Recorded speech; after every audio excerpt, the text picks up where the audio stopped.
भाइयों का प्रॉपर्टी जमीन समेत कोई भी समस्या है कमेंट करके पूछिए, हम वीडियो के माध्यम से जवाब देने का प्रयास करेंगे।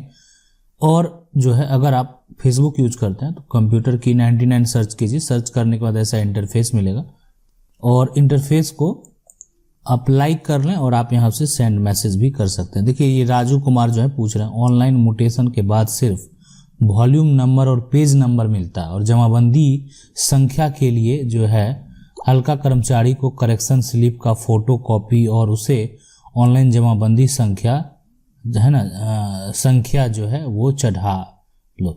तो ये देखिए इनका जो ये है ना कि जो समस्या है उसको समझते हैं और इन्होंने बोला है कि जो करेक्शन स्लिप है उसका फोटो कॉपी। तो हम देखिए सबसे पहले हम आपको बताते हैं कि जो आपका जो ज़मीन है ना जब आप उसका ऑनलाइन मोटेशन करेंगे तो ये होता है ना कि ऑनलाइन मोटेशन करने के बाद जब वो ज़मीन क्या होता है तैयार हो जाता है तो उस पर एक तरह से जो भाग संख्या है और फिर संख्या है, ठीक है, वो जनरेट होता, मतलब ये ऑनलाइन फंक्शन वर्क कर रहा है। जमाबंदी संख्या भी है, जमाबंदी संख्या अब ये चीज़ ऐसा बनाया गया ना कि जमाबंदी संख्या में कहीं ना कहीं हर जगह त्रुटि है सब लोगों का, बहुत लोगों का जो है मतलब ये बहुत कर्मचारी का मिस्टेक बोल सकते हैं या जैसे भी बोल सकते हैं, बहुत सारा त्रुटि लेकिन है, ठीक है। तो उसमें एक जो यहाँ पे तरीका अपनाया गया ये यहाँ पे तो ये जो है इसमें वॉल्यूम नंबर और जो है वो एक तरह से पेज नंबर उसमें दिया गया कि जब आप ऑनलाइन जो जनरेट करेंगे तो वो आपका क्रिएट कर दिया जाता है, ठीक है। मोटेशन टाइम में जो है आपका वो आप चाहे तो ऑनलाइन रसीद भी काट सकते हैं, लेकिन आपका वहाँ पे जमाबंदी संख्या जो है अगर आप मान लेते हैं कि ये वहाँ पे जमाबंदी पे अप टू डेट कराना चाहते हैं तो वो जो है आपका जो रजिस्टर में मेंटेन वो है। अभी फिलहाल क्या होता है, फिलहाल क्या है कि जो रजिस्टर में सारा जो भी इंफॉर्मेशन मेंटेन किया हुआ उसी इंफॉर्मेशन को ऑनलाइन किया गया और जो यहाँ पे रजिस्टर पे जिसका ऑनलाइन जो रजिस्टर पे है, ठीक है, रसीद कट रहा है ऑनलाइन नहीं दिखा रहा है तो उसके लिए परिमार्जन बनाया गया ताकि परिमार्जन के थ्रू वो आदमी उसको सुधार कर सके। तो जमाबंदी से आप अपना इंफॉर्मेशन देख सकते हैं, लेकिन अगर आप ऑनलाइन दाखिल करते हैं तो उसके बाद एक जो है ना आपका वहाँ पे ये जो है ये जनरेट होता है और जनरेट होने के बाद जो है आपको वो आप जो है वहाँ पे जमाबंदी संख्या अप टू डेट करा सकते हैं, बिल्कुल करा सकते हैं। लेकिन अगर आपका ये जनरेट हो गया तो फिर समझ लीजिए कोई दिक्कत आपको नहीं है। बात आई समझ में? मतलब ये जो होता है जब ऑनलाइन हम लोग मोटेशन करते हैं, जैसे बहुत लोगों का ऐसा समस्या होगा कि जब हम ऑनलाइन मोटेशन करते हैं, मोटेशन करने के बाद क्या होता है, मोटेशन होने के बाद ये होता है पुराना मालिक जो था उसका नाम हट के अब नया मालिक का नाम आ गया, ठीक है, यही होता है। अब उसमें पहले ये नहीं, पहले ऐसा सिस्टम नहीं था, लेकिन अब क्या होता है कि जब मोटेशन करेंगे, मोटेशन जब वो एक तरह से वो हो जाएगा तो फिर आप अपना ज़मीन का ऑनलाइन रसीद काट सकते हैं, ठीक है, ऑफलाइन भी काट सकते हैं जाके। तो यहाँ पे ऑनलाइन जब आप काटेंगे तो उतना ये लग्जरी सिस्टम नहीं है कि आपका जमाबंदी भी ऑटोमेटिक आ जाएगा, सीधी सी बात है। तो इसलिए वहाँ पे जो है ये पेज नंबर और ये वॉल्यूम नंबर यहाँ पे दे दिया जाता है, ठीक है। आगे देखिए सवाल ये पूछ रहे हैं कि ये करें कि सर क्या मुझे भी मिल सकता है न्याय, मेरी जीवन कब्जा मेरे चाचा कर रहा है, मेरी ज़मीन पर कब्जा जो है वो मेरे चाचा कर रहा है जबकि ज़मीन मेरे नाम से है और इस ज़मीन से रेलवे ट्रैक भी निकला हुआ, पर मेरे चाचा रेलवे का मुआवजा भी नहीं आने देते हैं, ज़मीन बिना जो है। हाँ ठीक है, तो आप मना देखिए ज़मीन पे अगर नाम है, देखिए जो भी है सीधी सी बात है, चाचा हो या जो भी है, जो भी आपके परिवार में हो, देखिए ज़मीन आप लेने का बहुत सारा तरीका। आप जो है एक होता है कि आपसी समझौता में अगर सब कुछ सुलझ गया तो वो तो उससे बेहतर तो कुछ होता है। जो भी समस्या है, जो आपस में समस्या है, वो अगर नहीं सुलझ पा रहा है तो उसके लिए भी उपाय है।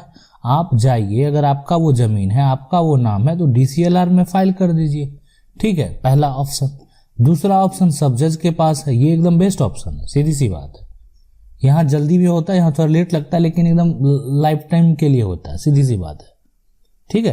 तो उसके आगे भी बहुत सारा प्रोसेस है। तो फिलहाल अगर आपको यही करना चाहिए कि आप जो है DCLR में जो है फाइल कीजिए, आप उस ज़मीन का, उसके बाद आपको उस मुआवजा भी मिलेगा, जो भी है। अगर आपका नाम है तो आपको सब कुछ मिलेगा वहाँ पे, कोई फिर चाचा दादा जो भी है, कोई किसी का भी इंटरफेयर नहीं होगा। अगर आपका नाम है, आप उस वंश के हैं, आप हिस्सेदार हैं, तो आपको जो है बिल्कुल मिलेगा।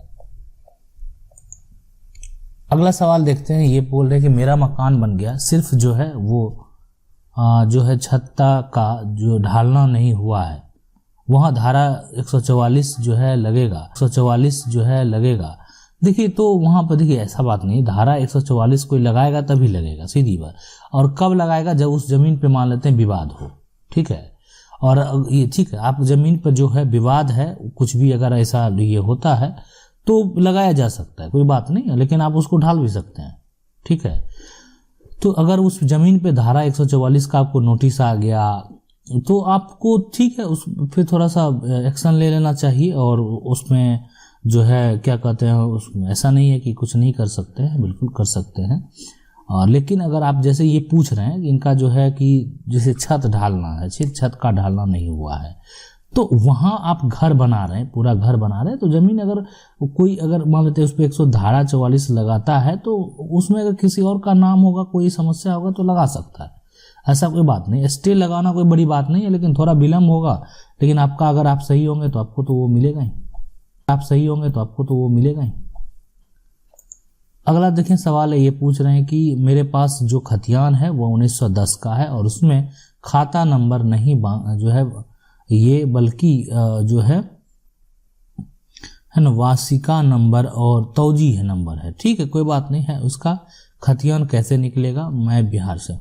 देखिए खतियान तो निकल जाएगा, आपका जो पुराना डिस्ट्रिक्ट होगा, जो पुराना जिला होगा, वहाँ से आपका खतियान निकल जाएगा, ठीक है। तौजी नंबर से भी खतियान जो है वो ये बाकी जो भी है, लेकिन आप इन्फॉर्मेशन नाम होगा जो भी होगा उससे आपका पुराना जो ओल्ड खतियान अगर आप निकालना चाहें तो आपका जो पुराना जिला होगा, मैंने पहले उस समय का जिला जो आपका होगा, तो उस जिला के ही कार्यालय से जो है आपको अभिलेखागार विभाग से आपको वो मिलेगा, तो वहाँ जाके आपको आवेदन करना पड़ेगा, फिर वहाँ से मिल जाएगा अगर वहाँ पे सारा इन्फॉर्मेशन होगा तो। अगला सवाल ये पूछ रहे हैं, सर जी मेरे नाम का ज़मीन जो है वो अहमद है और के नाम से ज़मीन है, उनका नाम से जमाबंदी भी कायम है और रसीद भी कटा है 2021 तक का, पर किसी और ने उस पर जो है मोटेशन करवाया है ना, और उसने ये ज़मीन को किसी और से लिखवाया है, नाम में जो है वो जमल अहमद की पत्नी से लिखवाया है 1990 में। उस वक्त मेरे नाना और नानी दोनों जिंदा थे। मेरे नाना के डेथ 2002 में हुआ था और नानी का डेथ 2000 में हुआ था। कोई भी जो है पत्नी पति के जिंदा रहते पति का जमीन सेल जो है वहाँ पे कर सकता है, जबकि जमल अहमद की पत्नी ने जो नहीं लिखा और ना ही जमल अहमद ने किसी को सेल किया। मैंने उस पर देखिए पहले का जो रजिस्ट्री होता था ना, उसमें ना वैसा कुछ प्रूफ जाता था, ना वैसा अंगूठा का दस्तखत हो जाता था। अब तो फोटो हो गया, आधार कार्ड हो गया, सब लिंक होता है, ठीक है। तो ऐसा बहुत सारा फ्रॉड होता था, दूसरे को भी रख के जो है उसका एक पहचान दे के रजिस्ट्री करा लिया जाता था। तो अब उसके आधार पे जो है ना, अब फिलहाल ये अगर आप ये मामला उठता है फिलहाल इस पे, और इसको सबसे पहले वेरिफिकेशन की बात है, अगर रजिस्ट्री हुआ। अब ये चीज जो तोड़ने की बात है वो लेकिन कोर्ट के द्वारा होगा। एक बात आप समझ लीजिए, अगर इसको तोड़ने की बात है, वो आदमी जो जमीन लिखा वो आदमी वो है या नहीं है, उसकी पहचान की बात है, वो कौन था नहीं था, जो भी था सारा कुछ विवरण होगी, ठीक है। तो वो कोर्ट के द्वारा ही होगा अगर ऐसा कुछ है तो, ठीक है।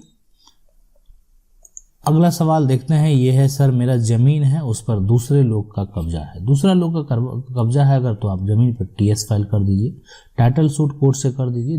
दूसरे लोग जो उसका कब्जा है उस पर नोटिस जाएगा, नोटिस में उसको जवाब देना पड़ेगा। अगर वो जवाब नहीं देगा, कोई एक्शन नहीं लेगा, तो केस का फैसला तुरंत आपके पक्ष में कर दिया जाता है और फोर्स को भी अलाउ कर दिया जाता है, थाना प्रभारी को अलाउ कर दिया जाता है कब्जा को जल्दी किसी भी हालत में खाली करना। ये कोर्ट का ऑर्डर रहता है, तो बिल्कुल यहाँ से कोई दिक्कत नहीं है। ये कर 1980-1988 में मेरे दादा ने रजिस्ट्री करवाया और दाखिल खारिज नहीं करवाया और उसका खाता दूसरे के नाम से हो गया, ठीक है। उसका जो है उपाय है, हाँ बिल्कुल उसका उपाय है। धरती वाला जो है उसका नेट से लोडिंग करता हूँ तो नहीं हो पा रहा है, और सुपौल डिस्ट्रिक्ट रजिस्ट्री ऑफिस जो भी है, देखिए आप जो है ना उसके आप जमीन पे टीएस आपको फिलहाल फाइल करना पड़ेगा। अच्छा देखिए, अगर यहाँ पे दाखिल खारिज जो नहीं करवाया ना, तो पुराना वाला है और दूसरे के नाम से खुल गया ना, तो उसका सुधार अब टीएस के थ्रू होगा। बस इतना बात समझ लीजिए। कोर्ट से। ज़्यादा समय नहीं लगेगा, आप एक्टिव रहेंगे, आपको जिसके नाम से खाता खुल गया है वही व्यक्ति है, उस पर नोटिस जाएगा और अगर वो एक्सेप्ट कर लिया कि नहीं ये ज़मीन सही में बिक्री हो गया था तो फिर कोई दिक्कत नहीं होगा। अगर वहाँ वो भी लड़ने का प्रयास करेगा, अपना खर्च करेगा तो थोड़ा सा टाइम लग सकता है। अगला जो सवाल है कि मेरे दादा और परदादा के नाम से ज़मीन है पर कोई कागज नहीं है, वह ज़मीन कोई दूसरा जोत रहा है। नहीं, सबसे पहले ज़मीन का कागज आप निकलवा लीजिए। अब ज़मीन का प्लॉट नंबर पता है तो इन्फॉर्मेशन निकाल लीजिए, कर्मचारी के पास से निकाल के देखिए। उसके बाद जो है आप खतियान का रिकॉर्ड देखिए, जो भी है। तो आप क्या कोई उपाय बताएं। तो उसके बाद अगर कोई दूसरा कब्जा कर रहा है तो कब्जा को जो है अपने अंडर में लेने के लिए, ठीक है, एक तो होता है बलपूर्वक आप कब्जा कर लिए, एक उपाय ये होता है। दूसरा, अगर आपको कानूनन जो है एक तरह से पावर चाहिए तो आपको कोर्ट जाना ही पड़ेगा, आपको सिविल कोर्ट जाना पड़ेगा, ठीक है। अगला सवाल है वो है कि 1905 का सर्वे जो है कैसे निकालें और दादाजी के नाम से चाचा के नाम से रसीद कट रहा है और जमाबंदी भी उन्हीं के नाम से है। मेरे दादाजी के 4 बेटे हैं, एक जो है वाले के नाम से रसीद कट रहा है और बाकी 3 लोगों के नाम से अपना अपना जमाबंदी कैसे कराएं। देखिए, अगर बता देते हैं, जो भी हैं हम आपको बता देते हैं कि एक के नाम से अगर रसीद कट रहा है, 4 है और बाकी 3 के नाम से कराना है तो चौथे का अगर सपोर्ट आपको मिल जाएगा तो तुरंत हो जाएगा, सीधी सी बात है, ठीक है। अगर लेकिन और ये तीनों जो है ना, तीनों के नाम से अपना पहले जो है, चौथा का अगर सपोर्ट मिल गया तो तुरंत हो जाएगा। नहीं अगर मिला, मान लेते हैं नहीं मिला, तो अगर मान लेते हैं सहमति नहीं है तब फिर जो है आप बंटवारा फाइल कर सकते हैं डीसीएलआर के पास से, आप वंशावली बनवा के, ठीक है। और सीओ के पास भी जा सकते हैं, यहाँ से हो सकता है वहाँ से भी समाधान निकल जाए कि एक पक्ष का देखेगा, वेरीफाई करेगा तो आपको अगर वो उसको भी नोटिस वहाँ से भी किया जाता है, ठीक है। तो ये 2 ऑप्शन है आसानी से आपका हो सकता है। और अगर सपोर्ट हो गया सबका तब तो कोई दिक्कत नहीं है, आसानी से जो है वो आपका जमाबंदी कायम हो जाएगा और आपके सब लोगों के नाम से रसीद कट जाएगा। और ज़रूरी भी है। ये पूछ रहे सर, नमस्कार, मेरे दादाजी के नाम से खतियानी ज़मीन है लेकिन जमाबंदी किसी और के नाम से दर्ज है, खाता सेम खेसरा रकबा, क्या यह ज़मीन हासिल हो सकता है? बिल्कुल हो सकता है, क्यों नहीं हो सकता। जब खतियानी ज़मीन है और जमाबंदी किस आधार पर कायम हुआ है उसका इन्फॉर्मेशन कर्मचारी से निकालिए, है ना। कर्मचारी के पास जाइए और उसका इन्फॉर्मेशन निकालिए कि जमाबंदी किस आधार पे हुआ है।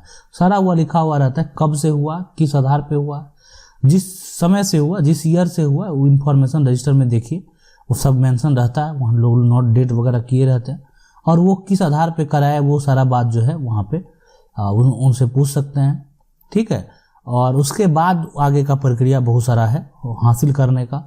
ज़मीन उसके दखल में है और अगर आप बल्क नहीं करा सकते हैं, ठीक है, तो उसका सबसे बेहतर उपाय होता है सिविल कोर्ट ही। और सिविल कोर्ट में जब वो खुद देखता है कि अब खुद गलत है तो फिर वो ज़्यादा दिन तक चलता नहीं है उस चीज़ों को, ठीक है। वो चीज़ जो है ज़्यादा दिन तक कोर्ट में चलता नहीं है, मतलब वो खुद गलत है, वो किसी दूसरे का ज़मीन जो है जोत रहा है और उसके पास कोई आधार नहीं है, तो कोई उसके पास कोई प्रूफ नहीं होता, तो आसानी से वो आप हासिल कर सकते हैं।